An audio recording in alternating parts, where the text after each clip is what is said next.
La parole est à Monsieur Patrice Carvalho. Merci, Monsieur le Président. Monsieur Meunier, retrouvez votre calme légendaire. Monsieur le ministre.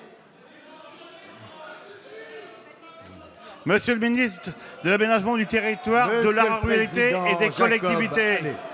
Vous irez voir la ministre tout à l'heure pour lui faire vos remarques.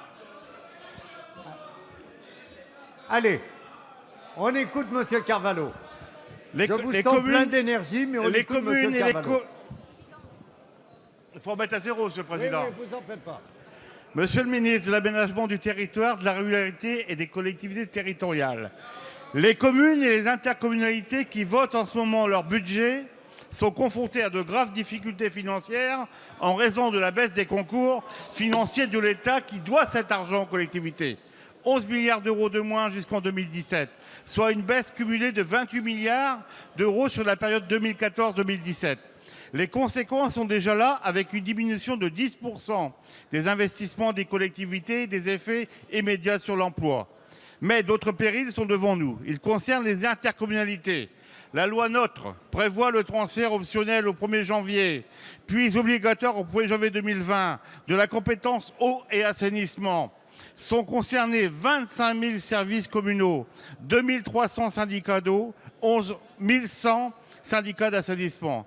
Les intercommunalités vont avoir à unifier les équipements et des services qui ne sont pas tous au même niveau, ni au même tarif. Cela risque donc de se traduire par des coûts supplémentaires pour les EPCI et une flambée de prix pour les usagers.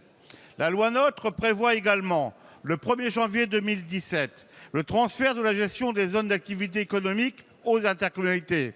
La suppression dans la loi du terme à vocation intercommunale conduit, de fait, au transfert des aides à eux communales existantes. C'est une incroyable sanction à l'égard des territoires qui ont misé sur le développement économique.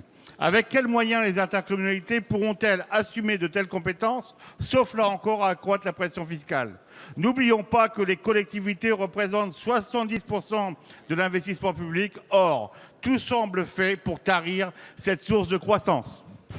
Merci. La parole est à Monsieur Jean-Michel Baillet, ministre de l'Aménagement du Territoire, de la Ruralité et des Collectivités territoriales. Monsieur le Président, Mesdames et Messieurs les députés, Monsieur le député Patrice Carvalho, effectivement, vous le savez, le gouvernement, autour du Premier ministre, souhaite redresser les comptes publics et les finances de l'État.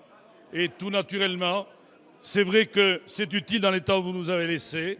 Et tout naturellement, les collectivités sont appelées à participer. En conséquence, oui, un certain nombre de dotations ont diminué. Quant aux communes dont vous avez parlé, elles sont 36 000, autant que toute l'Europe réunie. Et si nous voulons les préserver, les conserver, leur donner toute possibilité d'existence, il fallait naturellement trouver une solution, c'est l'intercommunalité.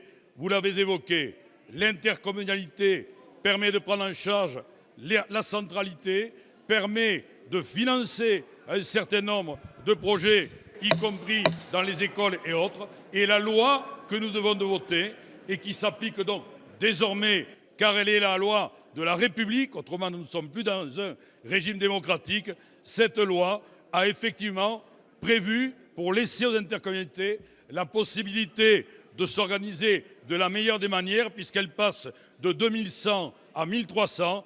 Elle a prévu un certain nombre d'étapes, vous les avez évoquées. En 2017, un certain nombre de transferts.